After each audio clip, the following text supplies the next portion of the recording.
Acredito que esteja já aí projetado a urgência do verdadeiro testemunho. Vamos abrir a palavra do Senhor em Mateus capítulo 5, versículos 13 a 16. Eu creio que o Senhor, irmãos, nessa noite vai falar profundamente aos nossos corações, resgatando a verdadeira identidade da igreja.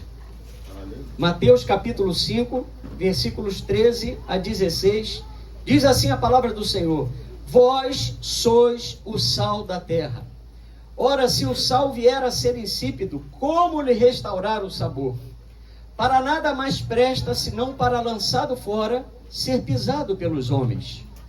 Versículo 14: Vós sois a luz do mundo.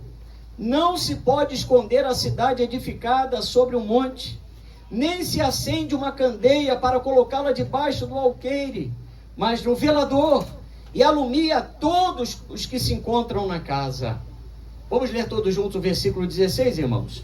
Assim brilhe também a vossa luz diante dos homens, para que vejam as vossas boas obras e glorifiquem a vosso Pai que está no céu. Vamos orar mais uma vez. Senhor nosso Deus e nosso Pai, nós te agradecemos, Senhor, pelo privilégio, Pai, de estarmos na Tua presença, de estarmos na Tua casa na noite desse domingo, e te pedimos, Senhor, fala aos nossos corações, Pai. Ó Deus, aviva a Tua obra nessa noite, Pai. Senhor, nos leva de volta, Pai, ao centro da Tua vontade. Ó Deus, no que diz respeito, Pai, à nossa missão como igreja, Pai, nesse mundo, Senhor.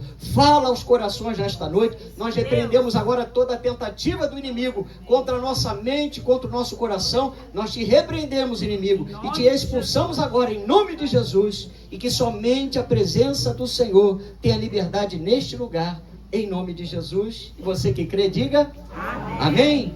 Irmãos, o Sermão do Monte é considerado um dos textos mais conhecidos da Bíblia. Muitos religiosos, muitas religiões conhecem e até recitam o Sermão do Monte ou partes do Sermão do Monte. Mas ao mesmo tempo que ele é muito conhecido, ele é um dos trechos da Bíblia menos compreendido pelas suas verdades.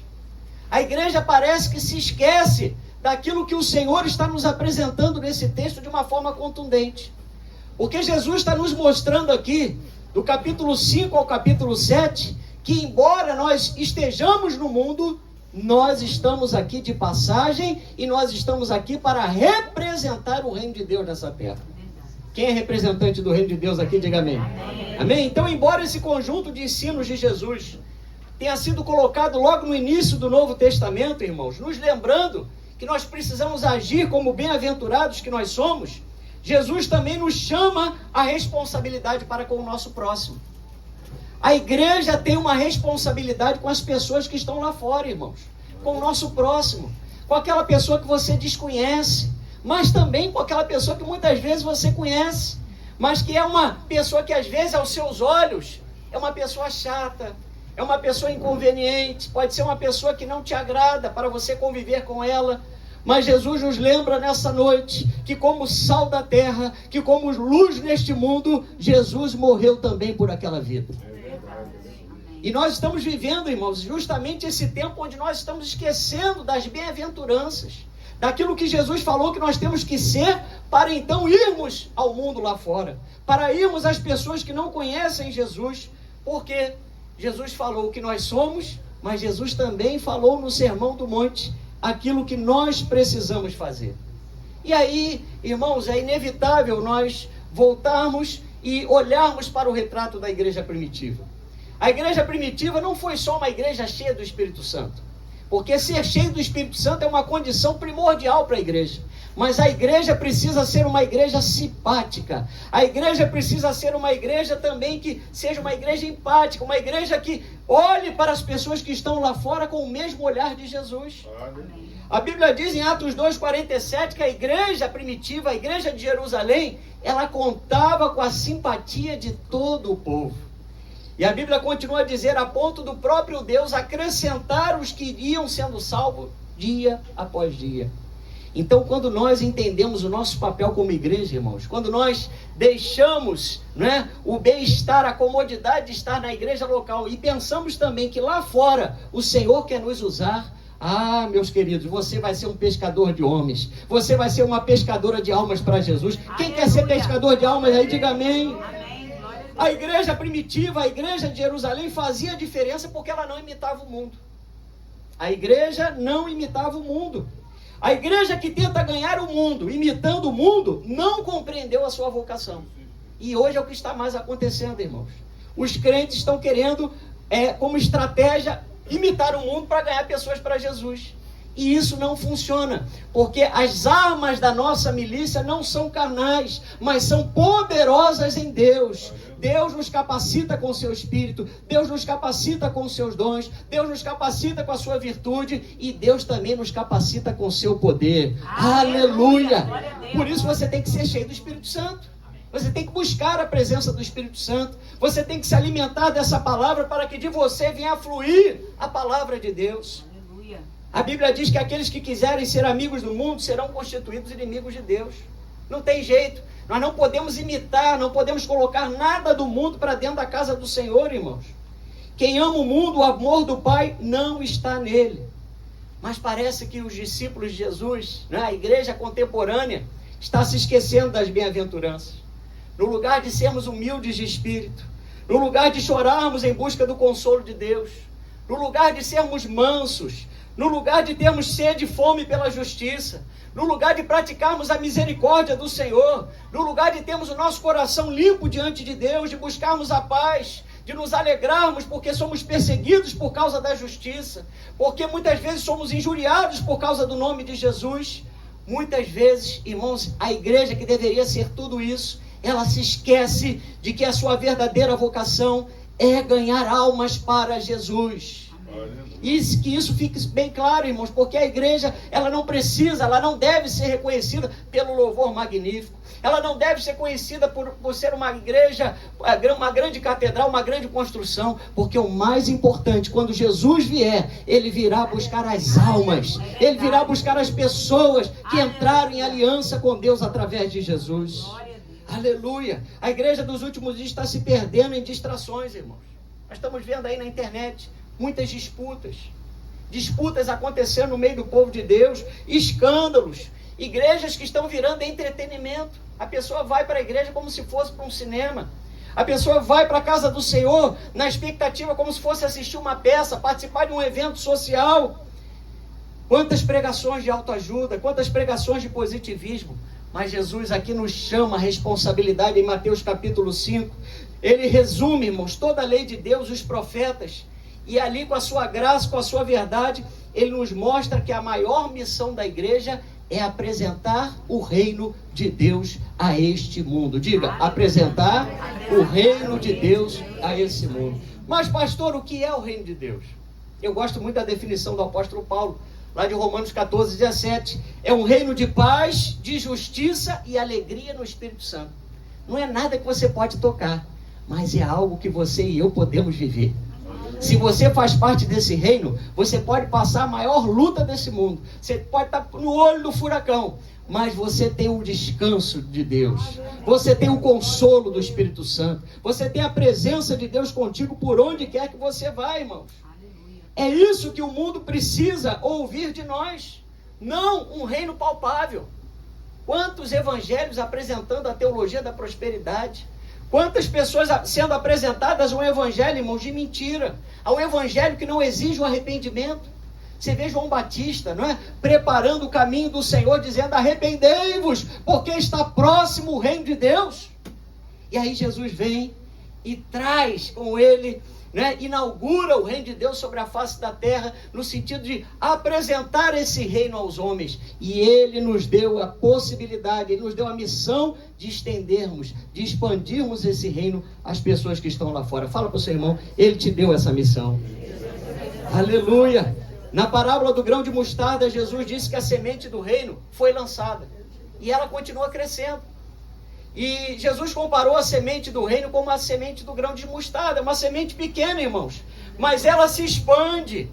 À medida que nós pregamos, que você abre a sua boca, esse exercício, abrir a boca, não no sentido carnal, mas falar de Jesus, contar o que Jesus fez na sua vida e na minha vida. Quando você faz isso, você está ajudando esse reino a se expandir.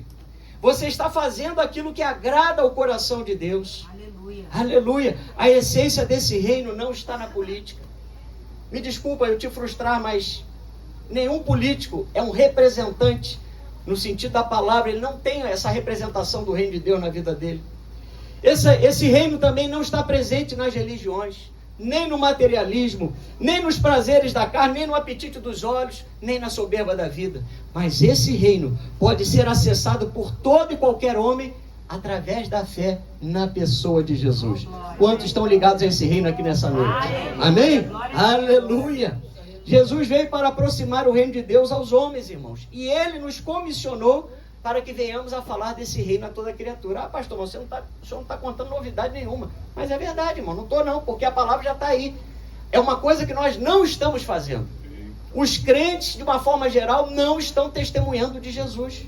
E eu não estou falando quando você está indo em nome da igreja, não, no sentido da denominação, da ADA, da Assembleia de Deus Alto Moriá, não. É no seu dia a dia, é no caminho até o ponto de ônibus, é dentro do ônibus, é dentro do seu trabalho quando há um momento para isso, é na sua vizinhança, é na sua família quando há uma oportunidade para isso. Irmão, se você quer que a volta de Jesus seja antecipada, você precisa abrir os seus lábios e falar de Jesus. Porque nós estamos vendo coisas terríveis acontecendo. Se eu não me engano, acho que foi sexta-feira, né? Ou quinta, de quinta para sexta, um mendigo foi queimado aqui no Pichincha, irmãos, aqui perto da Adelaura Meia, pertinho de onde o pastor Luiz mora, do outro lado de onde ele mora. Nós estamos vendo coisas que aconteciam distante, né? Um caso ou outro que pipocava, que já era uma coisa terrível. Nós estamos vendo a iniquidade se multiplicando, o amor se esfriando, as pessoas até se alegrando porque um mendigo morreu. Imagina que tem, vamos dizer assim, comunidades na internet, aplicativos para bancar, para financiar essa cultura contra o homem, contra as pessoas pelas quais Jesus morreu. Porque hoje, se nós estamos aqui, irmãos, é porque alguém falou de Jesus para nós. É verdade. Bendita seja aquela alma que falou de Jesus para nós. Aleluia. Mateus 24:14 diz: e será pregado este evangelho do reino por todo o mundo, para testemunha a todas as nações, então virá o fim. Então nós precisamos acelerar esse tempo, no seguinte aspecto, de que você precisa testemunhar de Jesus. Para o Filho de Deus, irmãos, a missão de apresentar a realidade desse reino foi tão importante, que no Evangelho de Jesus segundo Mateus, os especialistas dizem que aparece a expressão reino de Deus por 32 vezes. E ao longo do Novo Testamento, por 122 vezes, a Bíblia vem falando sobre a realidade desse reino. Por isso que Jesus fala, olha, buscai, pois, em primeiro lugar, o seu reino e a sua justiça, para que todas as demais coisas vos sejam acrescentadas. Aleluia. Então não adianta você se preocupar com a sua saúde, não adianta você se preocupar em ganhar recursos desse mundo, em se tornar uma pessoa bem-sucedida, se você não priorizar o reino. Porque se você não priorizar o reino, Jesus volta e a gente fica. Agora, se você priorizar o reino, pode ter certeza que o seu nome estará escrito e mantido no livro da vida. Aleluia! Glória a Deus. Oh, no Sermão do Monte, lá na Galileia, Jesus começa em Mateus 5 anunciando 9 bem-aventuranças. E na sequência ele deixa a vontade do Pai expressa, dizendo que nós precisamos testemunhar da nossa fé. Jesus foi bem claro, ele disse, vós sois o sal da terra. Diga, vós sois o sal da terra. Sal da terra. Vós sois a luz deste mundo. Aleluia. Então Jesus já nos vê, irmãos, como suas testemunhas. Veja bem, nesse processo nós somos testemunhas, não somos juízes. Olha só que interessante que a Bíblia nos chama a atenção nesse ponto. Nós somos testemunhas e não juízes. E é justamente nesse ponto que a igreja do Senhor está se perdendo, irmãos. Porque a igreja recebeu poder para testemunhar. A igreja não recebeu poder para brigar um com o outro. A igreja não recebeu poder para poder criticar o político que está lá ou que não está. A igreja não recebeu poder para ficar debatendo de Bíblia. A igreja não recebeu poder para nada disso. A Bíblia diz em Atos capítulo 1, versículo 8, que nós seríamos testemunhas de Jesus, tanto em Jerusalém como em toda a Judéia e Samaria, até aos confins da terra. Aqueles que haviam perseverado lá em Jerusalém, lá no cenáculo, que foram cheios do Espírito Santo, seriam cheios do Espírito para serem testemunhas de Jesus. Aleluia! Glória a Deus. Então a nossa missão é revelar Jesus, irmãos. O sal só consegue salgar quando ele se infiltra. Quem já fez churrasco aí? Levanta a mão aí, quem já fez um churrasco na vida? Pode levantar sem medo de ser feliz, irmão. Não vou pedir para você assar uma carne agora, não. Quem gosta de churrasco, quer ver? Quem gosta de churrasco? Oh, aí já cresceu o número, né? E como é que você faz para o sal penetrar na carne? Né? Como é que você faz para aquela carne ficar no ponto certo, melhor dizendo? Você pega o sal e tempera minutos antes da carne ir para o fogo. Né? Não pode ser nem a mais e nem a menos. Então o sal só consegue se infiltrar na carne, ele dar o gosto na carne quando ele começa a penetrar nessa carne. E a luz? A luz só influencia quando ela se irradia. Quando ela chegando. No sentido de você não negar o nome de Jesus. No sentido espiritual. Você não pode ter vergonha do Evangelho. Paulo diz que ele não se vergonhava do Evangelho. Irmãos, hoje em dia o que mais tem é as pessoas não levando mais Bíblia para a igreja. As pessoas não querendo mais se identificar como cristão no trabalho. Não querendo mais ser reconhecidas como cristão na sua vizinhança. Por quê? Porque estão espiritualmente numa zona de perigo. Estão em conivência com o mundo e sabem que o mundo vai cobrar. Porque o mundo cobra, irmãos. A Bíblia diz que o mundo espiritual reconhece aqueles que são de Deus e aqueles que não são de Deus. Mas Jesus nos deu o seu exemplo. Eu amo essa passagem de Atos. Vamos lá em Atos 10, 38. Aleluia. Irmão, Jesus foi e continua sendo o nosso exemplo. Amém. Maior. Atos 10, 38. Olha o que diz a palavra do Senhor. Irmão Carlos. Só para não perder a força do hábito, né? Atos 10, 38. Como Deus ungiu a Jesus de Nazaré, com o Espírito Santo e com poder, o qual andou por toda parte fazendo bem e curando a todos os oprimidos do diabo, porque Deus era com ele. Irmãos, o que a Bíblia está nos mostrando? Desde o momento que Jesus nasceu, até o último suspiro do Filho de Deus na cruz, Jesus curou os doentes. Jesus alimentou os famintos. Jesus abençoou as crianças e não impediu que chegassem até ele. Jesus foi de encontro aos excluídos da sociedade, consolou os aflitos. Jesus perdoou os que estavam acusados. E até mesmo os religiosos, irmãos, viram a glória de Deus. Por quê? Porque Jesus sabia, tinha consciência da sua missão.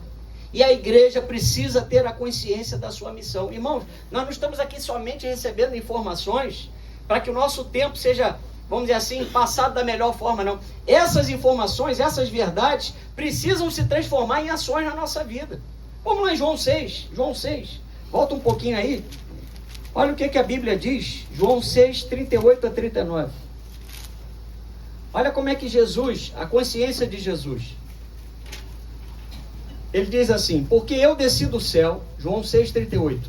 Porque eu desci do céu não para fazer a minha própria vontade, e sim a vontade daquele que me enviou. E a vontade de quem me enviou é esta, que nenhum eu perca de todos que me deu. Pelo contrário, eu ressuscitarei no último dia. Então, havia um equilíbrio entre o que Jesus pregava e o que Jesus fazia. Por quê? Porque Jesus conhecia, mas dava o testemunho. Jesus conhecia a vontade de Deus e testemunhava as pessoas que não conheciam.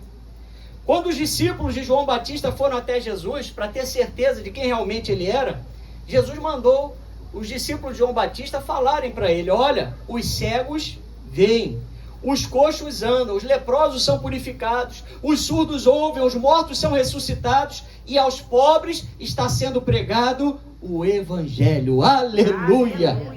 Oh, então Jesus era consciente da sua missão, irmãos. Jesus agora ele nos deu esse poder. À medida que nós fomos amados pelo Senhor, à medida que nós fomos libertos do poder das trevas, à medida que nós fomos consolados, nós agora temos essa missão de consolar. Você já viu como é que está o mundo, irmãos? Outro dia, acho que foi essa semana, se eu não me engano, simplesmente um jovem parou a moto e pulou da Ponte Rio-Niterói. O índice de suicídio está altíssimo. Pessoas sem esperança. Porque toda a conjuntura política, social, espiritual nem se fala, porque nós sabemos que nós estamos vivendo os últimos dias.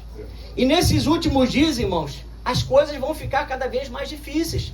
Porque o princípio das dores, as contrações para que a volta de Jesus aconteça, vão ficar cada vez menos espaçadas.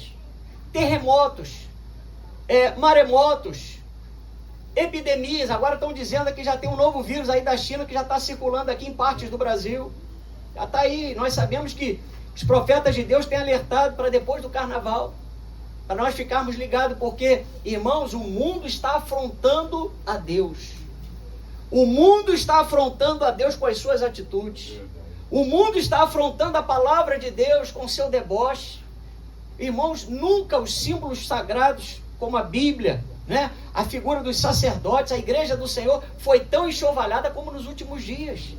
E ninguém faz nada. Ninguém faz nada. Mas segundo aos Coríntios 1,4, a Bíblia diz que é Ele, Deus, quem nos conforta em toda a nossa tribulação, para podermos consolar os que estiverem em qualquer angústia, com a consolação com que nós mesmos fomos contemplados por Deus. Então hoje, você é amado pelo Senhor, esse amor de Deus transborda no seu coração, compartilhe desse amor. Seja um crente especial no lugar que você trabalha, irmãos. Não com aquela impressão de santarrão, daquela pessoa que chega, né? Com aquele né, que veio de outro planeta. Não, nada disso. Mas ame. Seja o melhor funcionário. À medida do possível, fale de Jesus, mas faça a diferença. Por favor, faça a diferença. Essa é a mensagem para os últimos dias, irmãos. A igreja já recebeu o ministério da reconciliação. Aleluia. Nós agora representamos o céu na terra. Nós somos os únicos representantes, a igreja do Senhor espalhada no mundo. Nós representamos os valores de Deus para este mundo, irmãos. A igreja conhece a agenda do céu. Você sabe o que vai acontecer quando Jesus voltar. Você sabe o que vai acontecer com quem ficar. Você sabe para onde vão as almas dos desobedientes que não quiseram se render a Jesus. Tudo isso nós sabemos. Mas nós somos guiados pelas leis do Senhor, irmãos, e não mais pelo engano. Estamos no mundo, mas não somos do mundo. Fala, estou no mundo, mas não sou mais desse mundo. Amém? Somente a igreja é o método de Deus para alcançar as nações. Deus não enviou um plano econômico. Já pensou para resolver o problema do mundo? Para acabar com as mazelas do mundo, com o poder do pecado? O Senhor poderia ter enviado um plano econômico? Poderia, se Ele quisesse, mas não resolveria. Porque o problema do homem é um problema espiritual. O que você acha que esses dois adolescentes envolvidos nesse terrível ato contra esse morador de rua, o que você acha? Quem estava por trás daquilo ali, irmãos?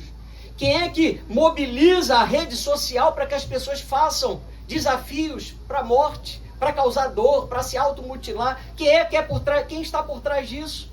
Com certeza não é o Senhor. É o inimigo do homem.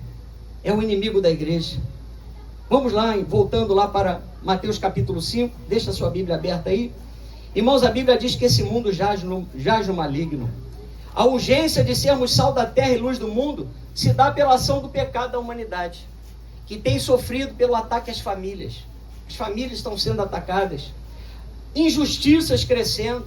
Drogas e vícios, irmãos. Aí para todo lado. Corrupção nem se fala. As coisas estão se levantando. O poder das trevas se levanta contra o conhecimento de Deus. Nunca se viu violência sexual contra mulheres e crianças explodindo, irmãos. Agora, paz, meus irmãos, eu vi 2 ou 3 reportagens por esses dias. Já existe uma investigação em curso em São Paulo contra funerárias que estão praticando sexo com cadáveres. Pessoas que estão dentro de funerárias, depois os irmãos podem constatar isso. Então, irmãos, o homem está chegando no pior nível de degradação moral e espiritual, porque a Bíblia está se cumprindo. O amor está se esfriando e a iniquidade está se multiplicando. E nós não podemos desanimar. Porque se o Jesus ainda não voltou, se você ainda está sobre essa terra, mesmo com dor, mesmo às vezes, irmão, sentindo uma dorzinha daqui e dali, Jesus está te conservando como um testemunho vivo e verdadeiro. Aleluia, nessa terra. Pastor, mas eu não vi um morto ainda ressuscitar. Mas você viu vidas que estavam mortas espiritualmente ressuscitar. E você e eu fomos uma delas. Eu não morri fisicamente, mas Jesus me ressuscitou espiritualmente porque eu estava morto nos meus delitos e pecados. Vamos lá em 2 Coríntios 4. Eu falei Mateus 5, mas vamos lá em 2 Coríntios 4, irmãos, por gentileza. 2 Coríntios 4, versículos 2 a 4. Olha só o que Paulo nos encoraja a fazer, não é? A nos comportar nesses últimos dias. Diz assim a palavra do Senhor: pelo contrário, rejeitamos as coisas que por vergonhosas se ocultam, não andando com astúcia, nem adulterando a palavra de Deus. Antes nos recomendamos a consciência de todo homem na presença de Deus, pela manifestação da verdade. Mas se o nosso evangelho ainda está encoberto, é para os que se perdem que está encoberto, nos quais o Deus deste século cegou o entendimento dos incrédulos, para que lhes não resplandeça a luz do evangelho da glória de Cristo, o qual é a imagem de Deus. Veja, se o evangelho está encoberto, é para os que se perdem que está encoberto, porque nós conhecemos essa palavra. Jesus tem se revelado a nós através dessa palavra, irmãos. Quando a igreja realmente age como sal nos ambientes sem tempero, quando nós iluminamos onde só haviam trevas, irmãos, o poder transformador do evangelho entra em ação, porque a responsabilidade pelo milagre é do Senhor. Não pense você que quando você vai orar alguém, você tem que se sentir constrangido. Meu Deus, eu vou orar por cura. Se a pessoa não levantar, se a pessoa não for curada, o que vai acontecer? Irmão, você vai fazer aquilo que a Bíblia diz que você tem que fazer. Imporão as mãos sobre os enfermos e eles ficarão curados. Se não for curado na primeira, vai ser curado na segunda. Não importa, irmãos, porque para cada vida Deus tem um propósito. Muitas pessoas foram libertas imediatamente por Jesus. Outras tiveram que passar por um processo de libertação. Onde abundou o pecado, diz a Bíblia, superabundou a graça. Aleluia. Lembra da mulher samaritana, irmãos? Que testemunho lindo dessa mulher. Em busca de completar o seu vazio existencial, a Bíblia diz que ela tinha tido 5 maridos e o que agora estava com ela não era o seu marido.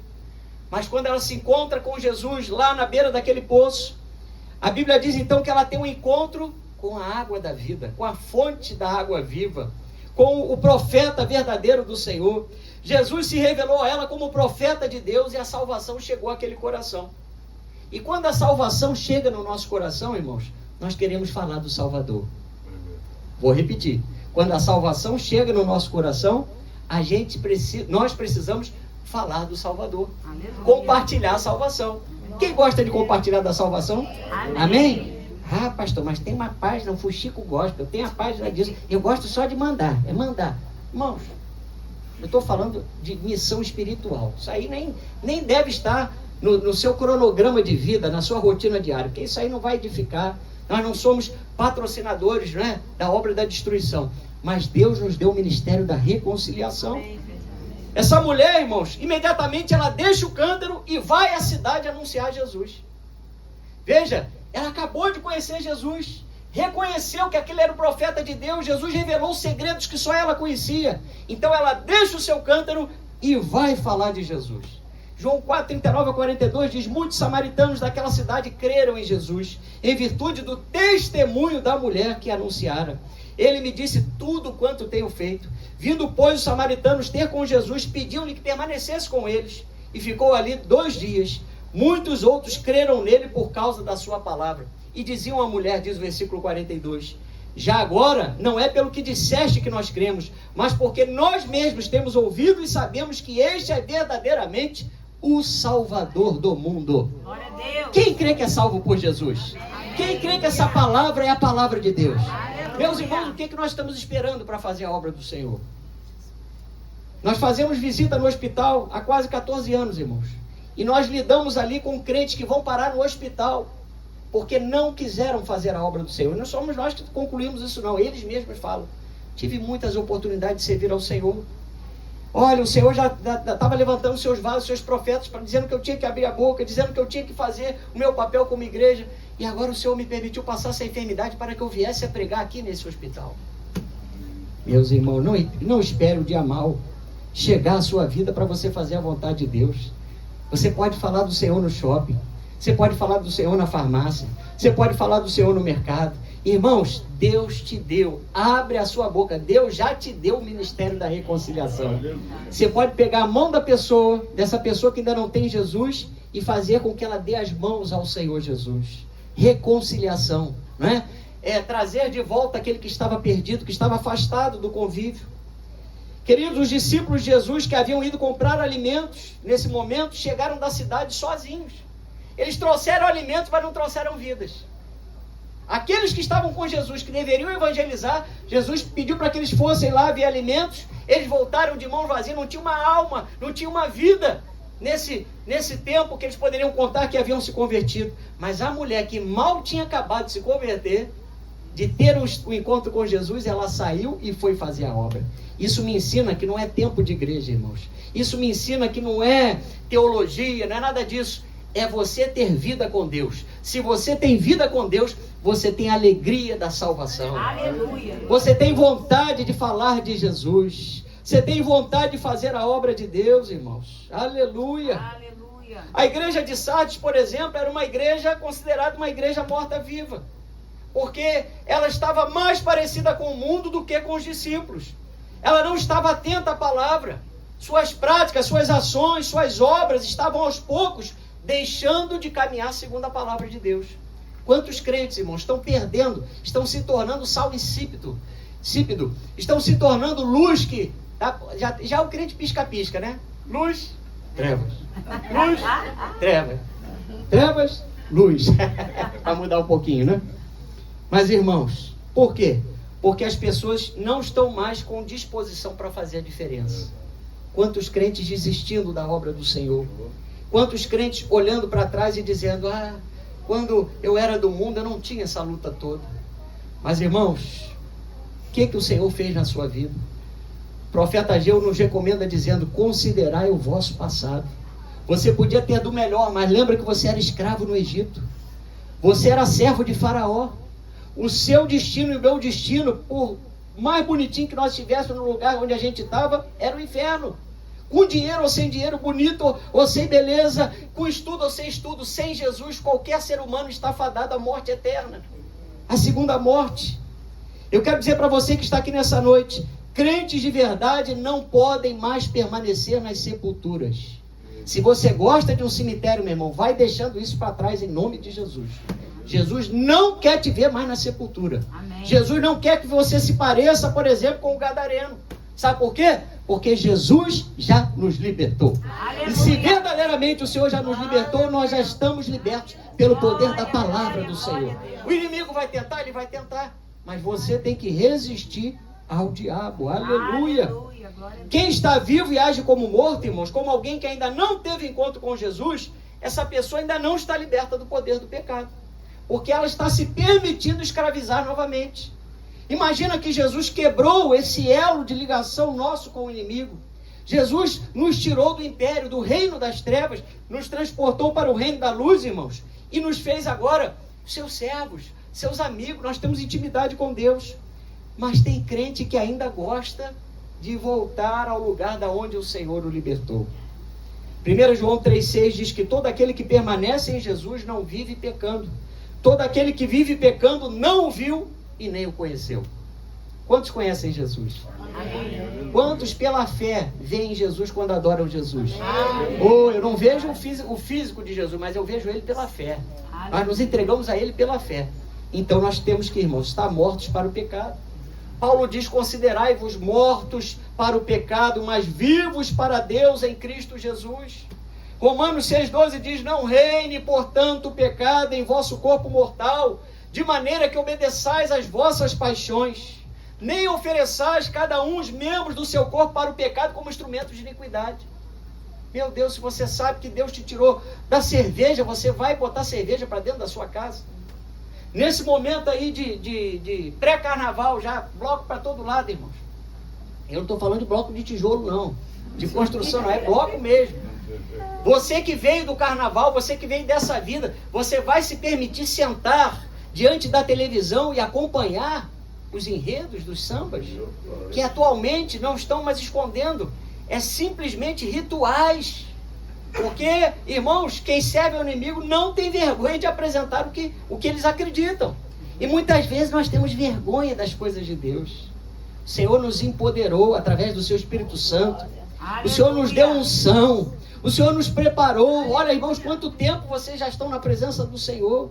Lembra que nós acabamos de falar da mulher samaritana? Imediatamente ela saiu para fazer a obra. E você há quanto tempo está na presença do Senhor e não se coloca para fazer um evangelismo? Não se coloca para visitar uma vida. Não se coloca para estender a mão a quem precisa, irmãos. Eu sei que a palavra hoje está dura, mas essa palavra é para todos nós. Verdade. Aleluia. Oh, aleluia. Glória a Deus. Oh, glória, você pode glorificar o nome de Jesus. Aleluia. Irmãos, Sansão, também um outro exemplo de crente que se dispôs a viver na desobediência.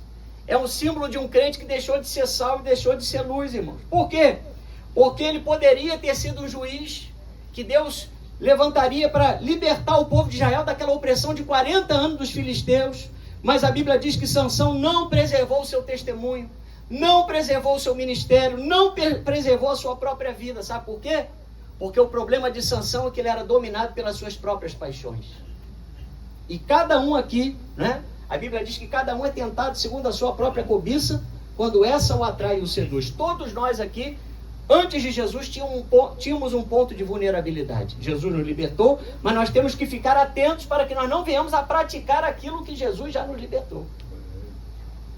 Sansão, numa série de desobediências, irmãos, ele se uniu a mulheres pagãs, entrou em contato com o cadáver de um leão morto, né? Se relacionou com uma prostituta em Gaza, depois se uniu a uma mulher filisteia, ou se interessou por uma prostituta em Gaza, desejou uma mulher do Vale de Sorek chamada Dalila, e infelizmente cedeu, foi cedendo aos poucos, de tanto inimigo perturbar o seu juízo, porque ele se colocou nessa posição vulnerável, ele acabou revelando o seu voto nazireu, o seu segredo para aquela mulher. E diz a Bíblia, irmãos, que após dizer a Dalila que os seus cabelos não poderiam ser cortados com navalha devido ao voto nazireu, Dalila armou a emboscada com os filisteus para prender a Sansão. E Sansão não percebeu que o Espírito de Deus já havia se retirado dele. Tem gente que só está com aparência. Está com terninho, está perfumado, está com a Bíblia, recita, louva maravilhosamente bem, mas por conta da escravidão do pecado, o Espírito de Deus já se retirou dele. É só uma casca, é um sepulcro caiado. Só está ali fazendo barulho. Meu Deus, Sansão não somente falou em pontos cruciais da sua aliança com Deus, como também se afundou na desobediência. Seu declínio espiritual foi tanto, irmãos, que a Bíblia diz que ele desobedeceu a Deus a ponto de apanhar mel numa caveira de um leão morto. Algo que ele não poderia fazer por causa do seu voto nazireu, por causa da sua aliança com Deus. Ou seja, ele foi buscar alimento, ele foi buscar doçura naquilo que nunca poderia tocar, naquilo que pertencia à morte, ao poder da morte. Meus irmãos, não toque naquilo que pertence ao poder da morte. Não chame de bem aquilo que o Senhor chamou de mal. Não tome por doce aquilo que o Senhor diz que é amargo, porque a Bíblia diz: ai dos que chamam ao bem mal e mal bem, que fazem das trevas luz e da luz trevas, do amargo doce e o doce amargo. Você sabe o que precisa fazer, eu sei o que eu preciso fazer. Nós temos Jesus, nós temos a palavra e nós temos o Espírito Santo. Quantos podem glorificar ao Senhor? Aleluia, nós somos o sal da terra e a luz desse mundo, irmãos. Observe que em Lucas 14, 34 a 35, a Bíblia diz: o sal é certamente bom, caso porém se torne insípido, como lhe restaurar o sabor? Nem presta para a terra, nem mesmo para o monturo, lançam-no fora. Quem tem ouvidos para ouvir, ouça. Está lá em Lucas 14, 34 a 35. E aí eu observei que Lucas aqui usa uma expressão que não é comum em seus escritos: quem tem ouvidos para ouvir, ouça. Irmãos, quando a Bíblia fala isso é porque a situação é séria. É para a gente prestar atenção, para a gente não deixar esse sabor de Deus na nossa vida, esse tempero do reino que nós temos na nossa vida se perder. Não podemos permitir que essa luz de Deus na nossa vida se apague. É como se Deus usasse alguém hoje para nos dizer: olha, eu estou avisando, não é possível que vocês não estejam compreendendo. Irmão João Batista, ele era a pregação de uma nota só: arrependei-vos. Arrependeu. Você já pensou se você viesse aqui todo domingo e o pastor João, ou a pastora Fernanda, ou o pastor Luiz só pregasse arrependimento? Arrependei-vos, arrependei-vos, arrependei-vos. Arrependei-vos.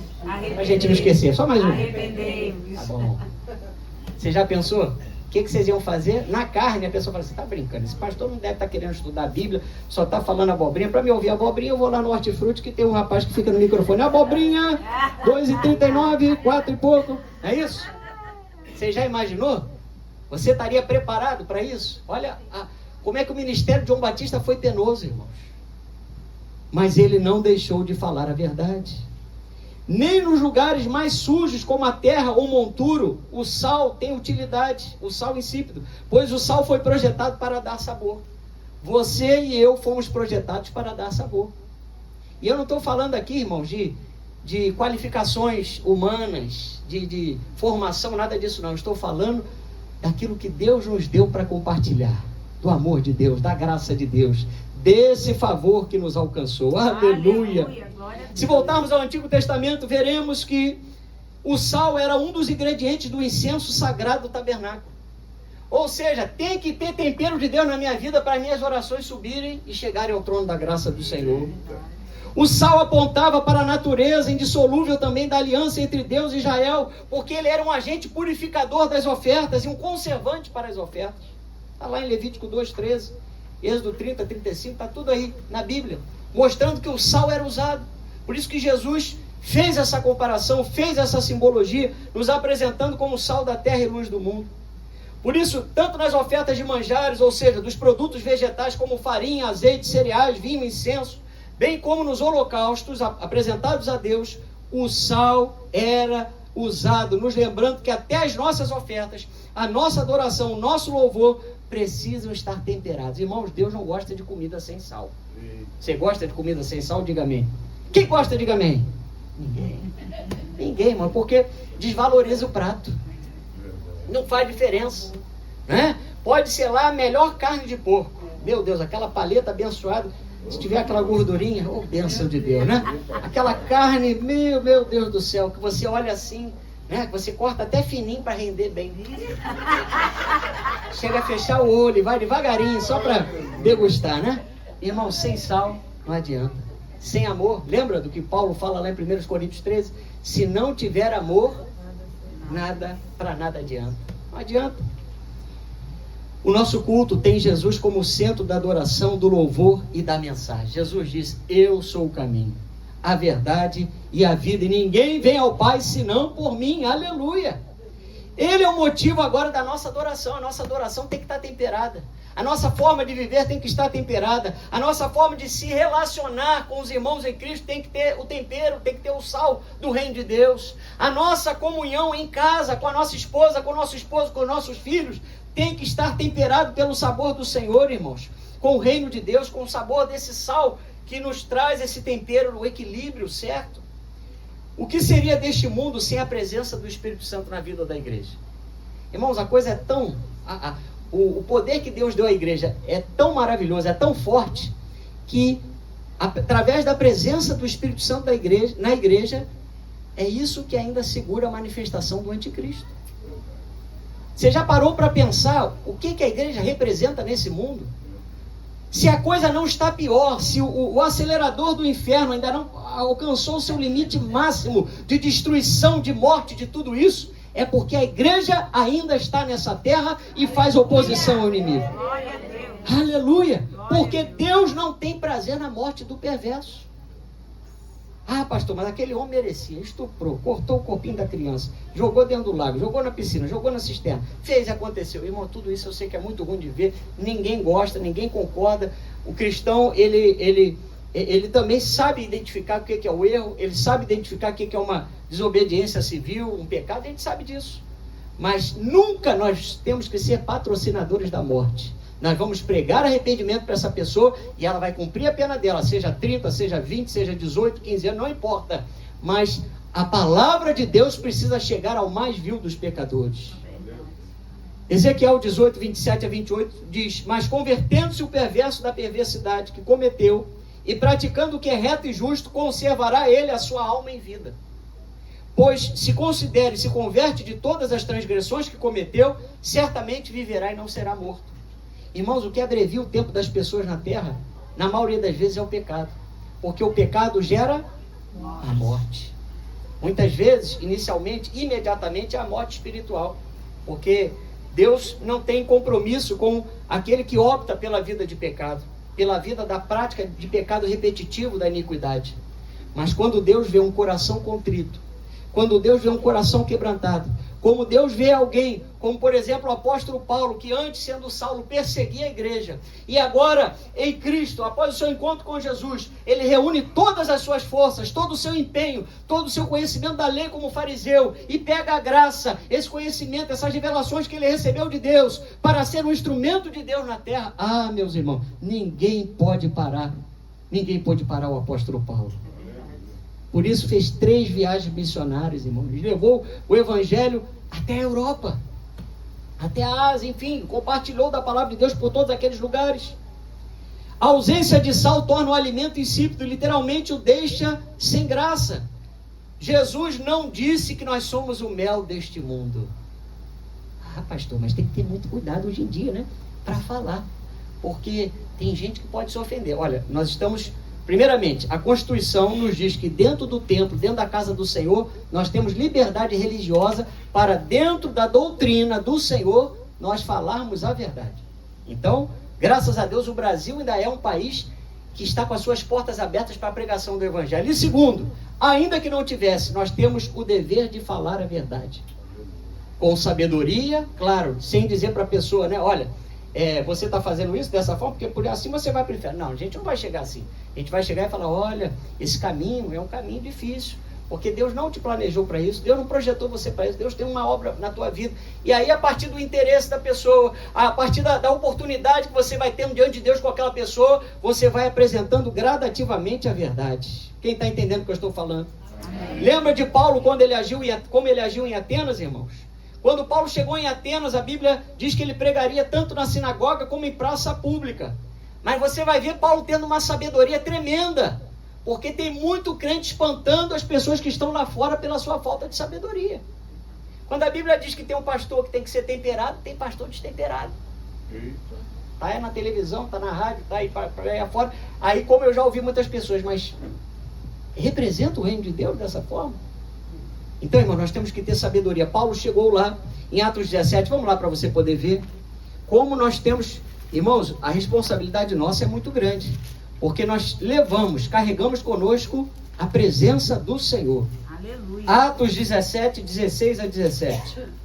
Olha o que diz a palavra do Senhor, tá? O discurso de Paulo em Atenas. Enquanto Paulo os esperava em Atenas, o seu espírito se revoltava em face da idolatria dominante na cidade.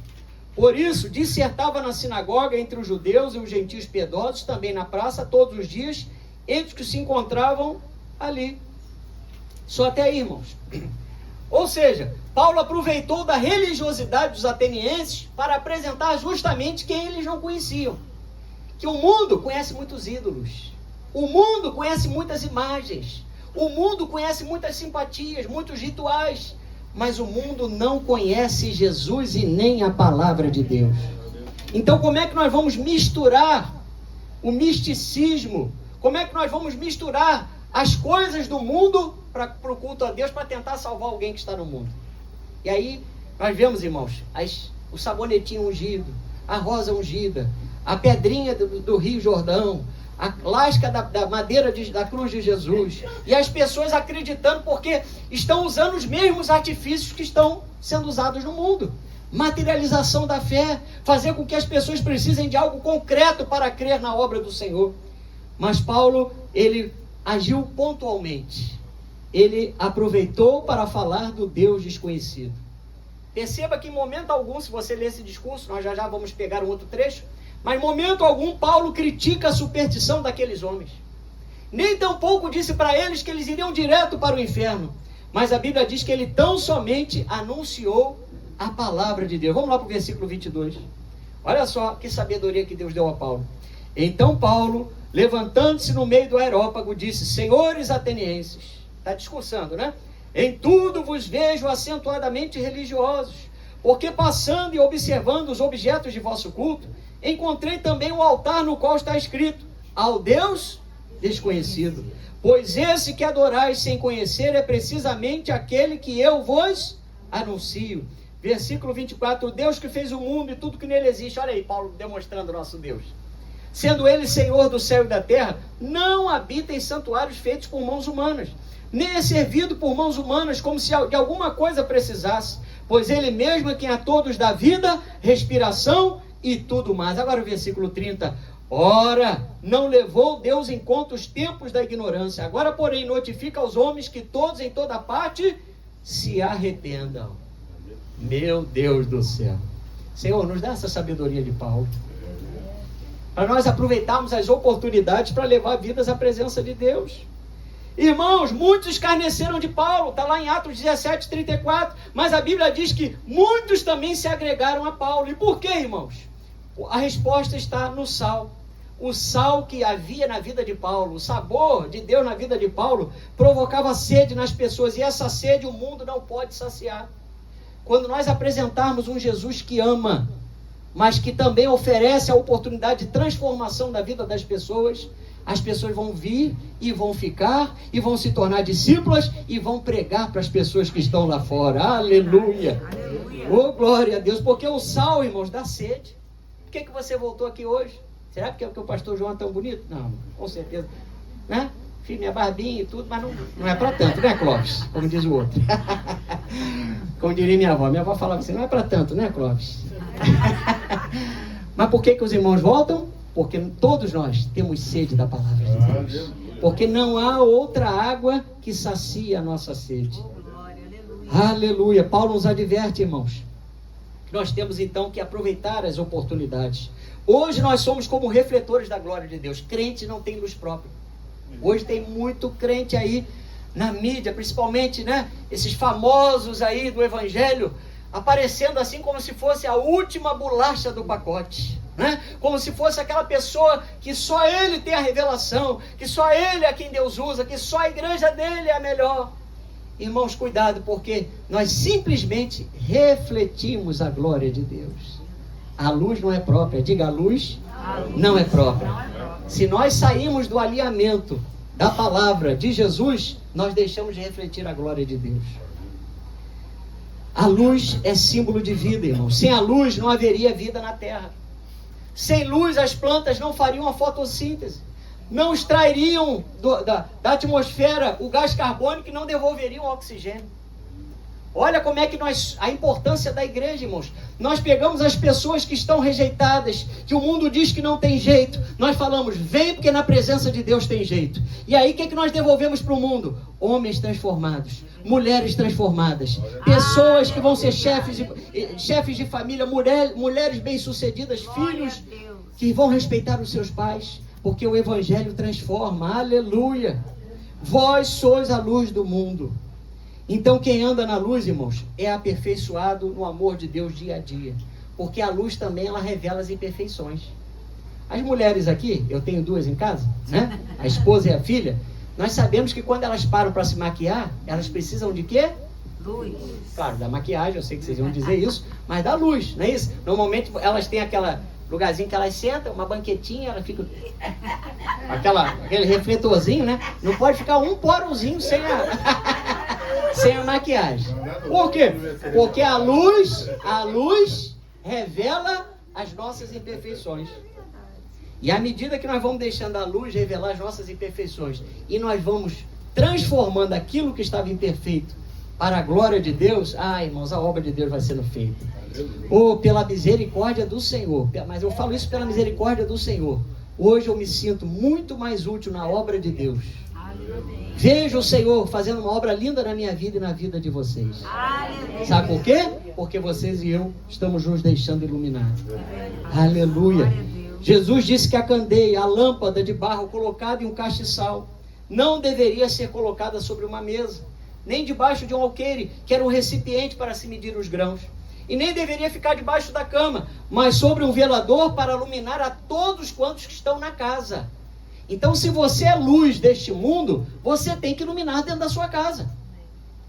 Por que então você tem tomado atitudes diferentes daquilo que Deus diz que você é luz? Aonde está o seu testemunho dentro da sua própria casa? Se você quer que o seu marido se converta, que os seus filhos futuramente continuem caminhando na presença do Senhor, meus irmãos, deixa de dar um mau testemunho. Bota um ponto final hoje na desobediência. Bota um ponto final hoje em tudo aquilo que Deus diz para você não realizar. E a tua casa será uma casa iluminada pelo Senhor. Ou a Bíblia diz: quem é luz é como uma cidade no alto de um monte, é impossível escondê-la. Quando um crente é obediente, meus irmãos, aonde ele vai, ele faz a diferença. Você vai ser reconhecido não pela roupa, porque se eu tirasse esse paletó aqui hoje, botasse ele em cima de uma girafa de microfone aberto assim e falasse: prega paletó, ele ia pregar? Não, porque o poder não está no paletó. O poder de Deus se aperfeiçoa nas minhas fraquezas. O poder de Deus se aperfeiçoa nas tuas fraquezas. É o Senhor quem nos enche. Nós somos simplesmente vasos de barro a quem o Senhor tem derramado pela sua graça e misericórdia a sua unção. O último versículo dessa noite. Glória a Deus. Colossenses capítulo 3. Aleluia. Versículos 12 a 17. Deixa eu molhar aqui minha gargantinha.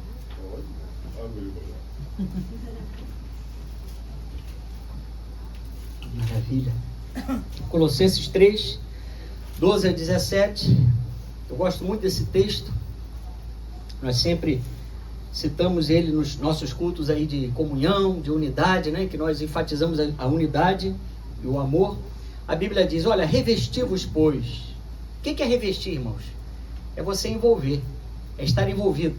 Revesti-vos, pois, como eleitos de Deus, santos e amados, de ternos afetos de misericórdia, de bondade, de humildade, de mansidão, de longanimidade. Suportai-vos uns aos outros, ou seja, ofereça suporte, ofereça ajuda, esteja ali como alguém que vai incentivar e não derrotar a pessoa. Perdoai-vos mutuamente, caso alguém tenha motivo de queixa contra outrem. Assim como o Senhor vos perdoou, assim também perdoai vós. Acima de tudo isto, porém, esteja o amor, que é o vínculo da perfeição. Seja a paz de Cristo o árbitro em vosso coração, o qual também fostes chamados em um só corpo, e sede agradecidos. Habite ricamente em vós a palavra de Cristo. Instruí-vos e aconselhai-vos mutuamente em toda sabedoria, louvando a Deus com salmos e hinos e cânticos espirituais, com gratidão em vosso coração. E tudo que fizerdes, seja em palavra, seja em ação, fazei-o em o nome do Senhor Jesus, dando por ele graças a Deus Pai. Aleluia. Você pode, ainda que sofrido, mas você pode dar um aleluia aí? Aleluia. Se não for sofrido, melhor ainda. Você pode dar um glória a Deus? Glória a Deus! Porque nós podemos ser assim, irmãos. O Senhor já nos possibilitou, em Cristo, nós sermos assim. Aleluia. Ah, pastor, mas o senhor não conhece, eu fui criado de uma forma... A minha avó mandava eu pegar um pão, ela cuspia antes no chão, quando eu voltasse, já não podia estar seco, senão eu apanhava. Tem gente que foi criada assim, mas eu conheci. Gente que foi criada no rigor. Gente que foi criada ali, né? Sem um gesto de afeto, sem um gesto de misericórdia. Pessoas que foram criadas, tiveram uma vida dura, uma vida difícil. Mas você não precisa reproduzir aquilo de ruim que você passou, porque Jesus já te libertou. Amém. Você é nova criatura, eu sou nova criatura. Nós podemos fazer a diferença, e não só podemos, como devemos, precisamos. O tema da mensagem dessa noite, eu vou até repetir aqui, que eu não estou vendo ali. Vocês podem falar para me dar colinha? A urgência O verdadeiro testemunho. É urgente ou não é? É urgente ou não é? Amém. Então, Luquinhas, vem por gentileza. Irmãos, não dá para brincar de ser crente, né? Você viu nessa noite aqui a Bíblia nos provando que nós não podemos permitir que o mau testemunho chegue à nossa vida, que o mau testemunho chegue à nossa casa e que o mau testemunho chegue à nossa igreja, não é? Porque nós somos a igreja do Senhor, nós somos os discípulos do Senhor.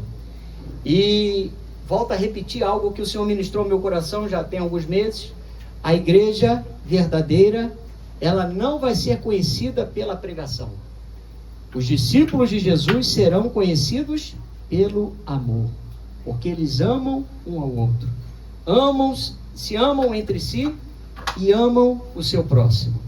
Então que nessa noite, irmãos, nós possamos reavaliar a nossa conduta como cristão, porque daqui a pouquinho esse culto vai acabar, e você vai ter até quarta-feira para voltar. Depois, quinta, sexta, sábado vai ter o encontro jovem, e no domingo a ceia. Mas nós não moramos na igreja, né? Nem eu, que estou aqui ao lado, consigo ficar o tempo todo aqui. Mas o Senhor Jesus está conosco todo o tempo. Amém.